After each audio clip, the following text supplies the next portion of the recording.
नमस्कार प्यारे दोस्तों, आप सभी का स्वागत है आपके अपने YouTube चैनल जिसका नाम है राम संस्कृत क्लासेस। और मैं राम सर आप लोगों को बिहार बोर्ड मैट्रिक एग्ज़ाम के लिए सब्जेक्ट संस्कृत में आपके पेपर में जो पूछा जाता है 6 अंक का कि संस्कृत में अनुवाद करें, उस टॉपिक को लेकर हम आए हैं। इस वीडियो से पहले हम लोगों ने 2 वीडियो 2024 का प्रथम पाली और 2024 के सेकंड पाली के जितने भी अनुवाद आए थे उन सब का अध्ययन कर लिया है। आज मैं 2023 के प्रथम पाली के जितने अनुवाद आए थे उन अनुवादों को संस्कृत में बनाएंगे और सीखेंगे कि कैसे अनुवाद बनाया जाता है। तो आइए हम लोग शुरू करते हैं अनुवाद बनाना 2023 के प्रथम पाली के। जैसा कि आप लोगों को प्रश्न मिलेगा कि निम्नलिखित में से किन्हीं 6 वाक्यों का संस्कृत में अनुवाद करें, क्योंकि वहाँ पर वाक्य दिए होते आपको 10 या 12 अनुवाद दिए होते हैं और वाक्य दिए होते हैं, उन्हीं में से आपको सिर्फ 6 वाक्यों को आसान अब जो आपको लगे उनको बनाना रहता है। तो आइए देखते हैं 2023 की परीक्षा के प्रथम पाली में कैसे अनुवाद आए थे और हम लोग बनाते हैं। तो पहला अनुवाद आया था, उसमें भारत देवों की भूमि है। पहला ही अनुवाद आया था भारत देवों की भूमि है। ऐसे अनुवाद बार बार आते हैं, भारत देवताओं की भूमि है, बहुत वो ऐसे आते हैं।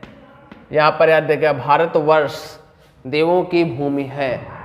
यदि यहाँ पे दिया होता भारतवर्ष, वर्ष छूट गया है, भारतवर्ष दिया था, आइए मिटा देते हैं।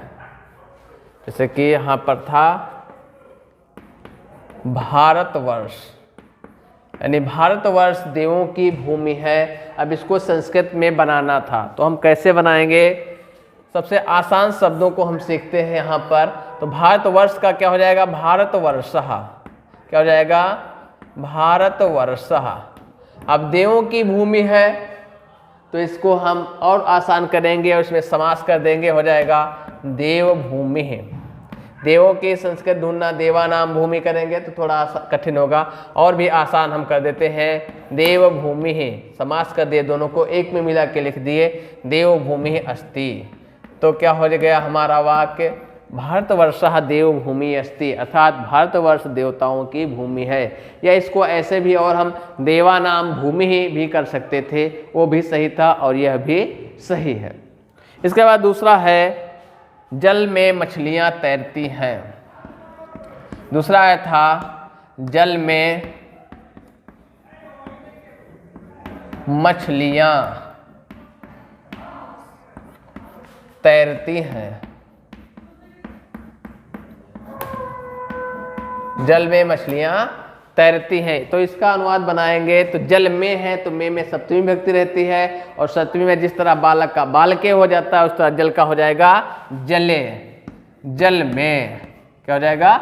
जले। जल में मछलियां हैं बहुत सी, तो मत्स्य होता है, या मीना माने भी मछली होता है, तो हम आसान वाला शब्द यूज कर लेते हैं मीना माने मछली, मीना माने मछली होता है।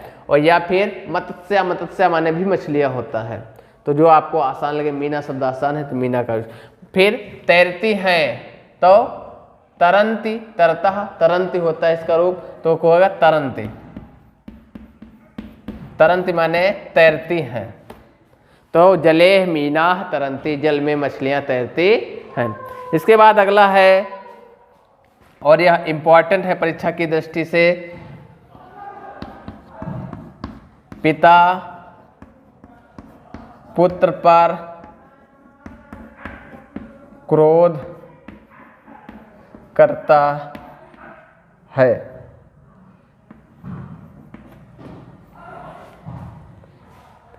करता है या करते हैं? पिता पुत्र पर क्रोध करते हैं, करते हैं।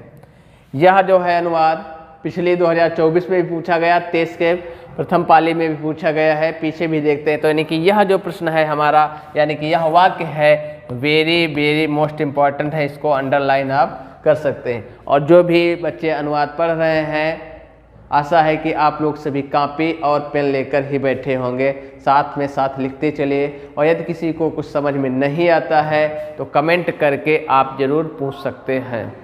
तो आइए इसको बनाते हैं। पिता पुत्र पर क्रोध करता है। यह अनुवाद कई बार पिछली बार 24 में पूछा गया था और 23 में भी पूछा गया है। अब 25 में क्या हो, तो पिता हो जाएगा, पिता का हो जाएगा पिता। पुत्र पर है तो पर पे तो सप्तमी विभक्ति लगती है, लेकिन यहाँ क्रोध के कारण यहाँ पर सप्तमी ना लगकर चतुर्थी हो जाएगी और इसीलिए यह अनुवाद बार बार पूछता है, क्योंकि यहाँ पर पुत्र है, पुत्र पर है तो लोग बहुत से जल्दी पुत्र पर है तो में पर में सप्तमी लगा देंगे, पुत्रे कर देंगे, लेकिन उनका अनुवाद क्या हो जाएगा, गलत हो जाएगा।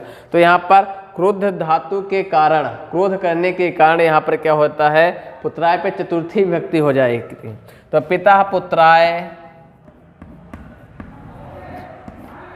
क्रोधम कुर्वन्ति, या क्रोधम कुर्वन्ति की जगह पर क्रुध्यति, क्रुध्यन्ति, क्रुध्यन्ति भी, क्रुध्यति, क्रुध्यति, क्रुद्धता, क्रुद्धन्ति, इसका भी क्रुद्ध धातु का भी रूप चलता है। तो चाहे क्रोधम कुर्वन्ति कर दिए आसान है, या क्रुद्धन्ति भी कर सकते हैं, वो भी ठीक है दोनों। इसके बाद अगला अनुवाद है, छात्रों को प्रतिदिन विद्यालय जाना चाहिए। छात्रों को प्रतिदिन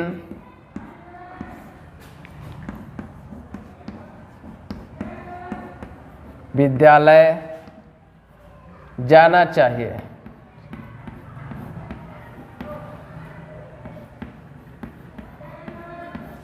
यहाँ पे देखिए छात्रों को है तो बहुवचन है, और जहाँ पर को लिखता है वहाँ पर द्वितीय विभक्ति होती है, तो हो जाएगा छात्रान, बालकाम, जैसे बालकम बालको बालकान, जैसे छात्रम छात्रौ छात्रान, तो यह हो जाएगा छात्रान, यानी छात्रों को। प्रतिदिन की संस्कृत हो जाएगी प्रतिदिनम, तो छात्रान प्रतिदिनम। विद्यालय का हो जाएगा विद्यालयम। जो अनुवाद काफ़ी देखने में बड़ा लगता है वो बनाने में आसान लगता है। तो छात्रान प्रतिदिनम विद्यालयम गच्छेत गच्छेताम गच्छेयुः, क्या बनेगा यहाँ पर, गच्छेयुः। बहुवचन है तो हो जाएगा गच्छेयुः, जाना चाहिए। यदि एक होता तो गच्छेत, दो होता तो गच्छेताम, बहुत से तो गच्छेयुः। तो ये हमने 1 2 3 4 अनुवाद इसमें देखे, और दूसरी स्लाइड में देखते हैं। अब यह अनुवाद पिछले भी पेपर में पूछा गया, 24 में भी, और फिर पूछा गया। मुझे पढ़ना, या पूछ लेता मुझे लड्डू अच्छे लगते हैं, मुझे खेलना अच्छा लगता है, मुझे पढ़ना अच्छा लगता है, अच्छा लगता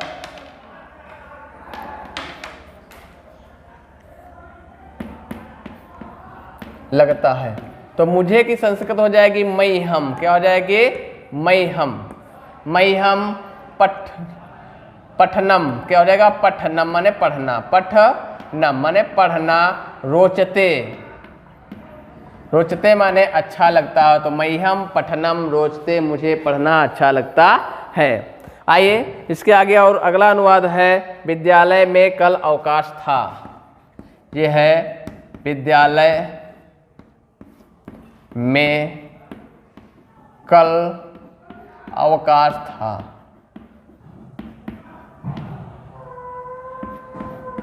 अवकाश था, ये बीता हुआ कल है।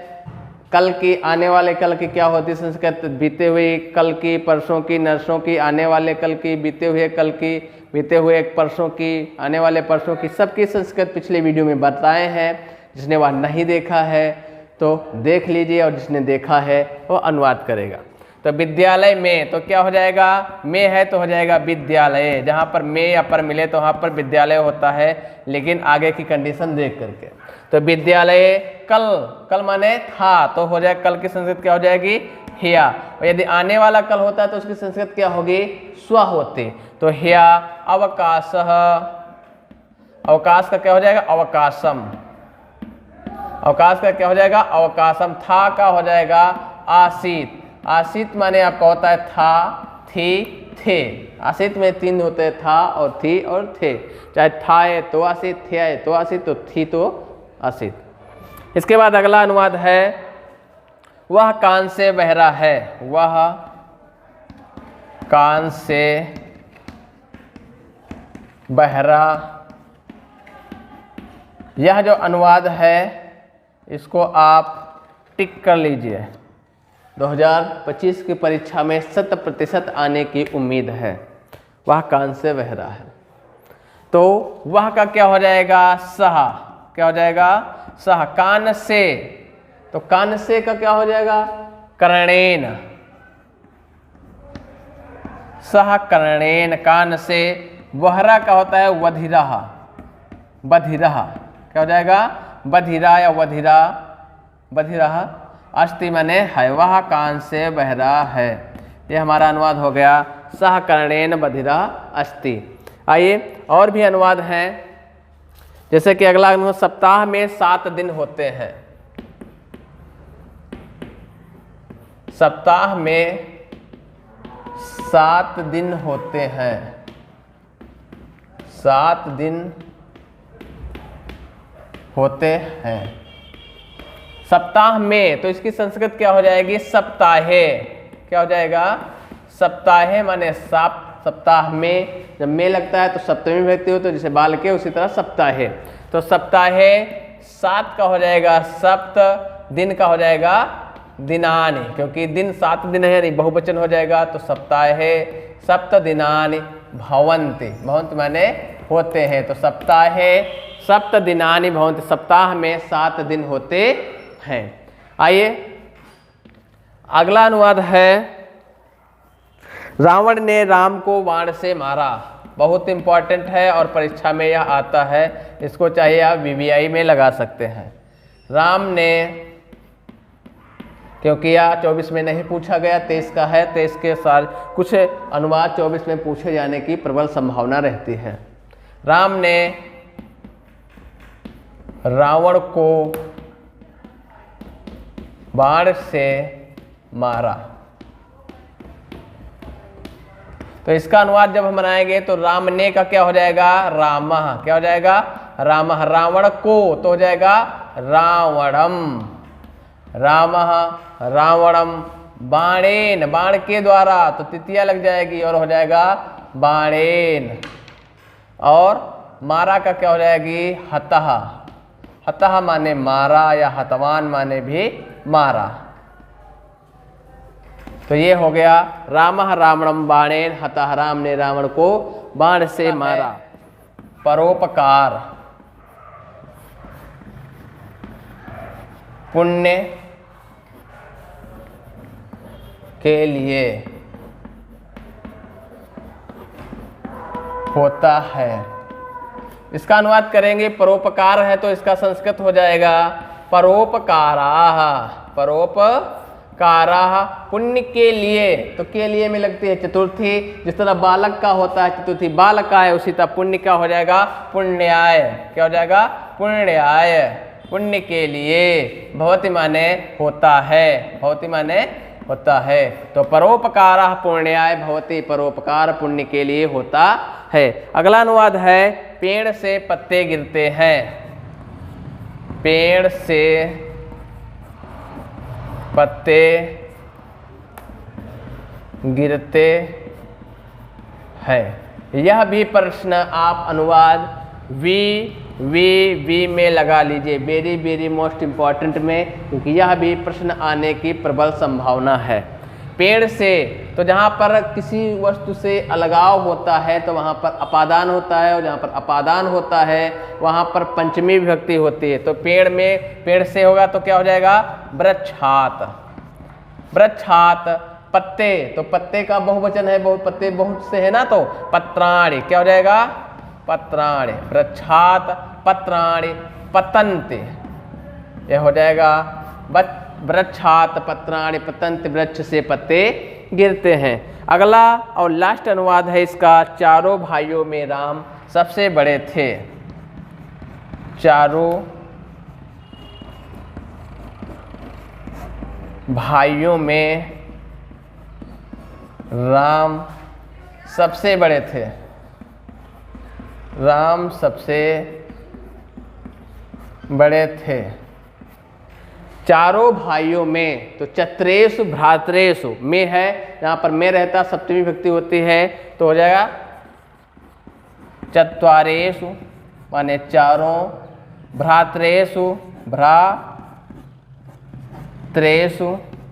तो चारों भाइयों में, राम का हो जाएगा रामः, सबसे तो ज्येष्ठा कर देंगे तो सबसे बड़ा हो जाएगा, ज्येष्ठा माने ज्येष्ठ थे या सबसे बड़े थे, ज्येष्ठा आसीत। तो ये अनुवाद हो गया, चत्वारेषु भ्रातरेषु रामः ज्येष्ठा आसीत, यानी चारों भाइयों में राम सबसे बड़े थे। तो ये रहे 2023 के प्रथम पाली के सारे अनुवाद। आशा करते हैं आप लोगों को यह अनुवाद समझ में आया होगा, और जिन जिन पे हम लोगों ने टिक लगाया है वेरी वेरी मोस्ट इम्पॉर्टेंट में, वो सारे पूछे जाने की संभावना रहती है, क्योंकि 24 का तो नहीं पूछेगा ये तो लोग कहते हैं।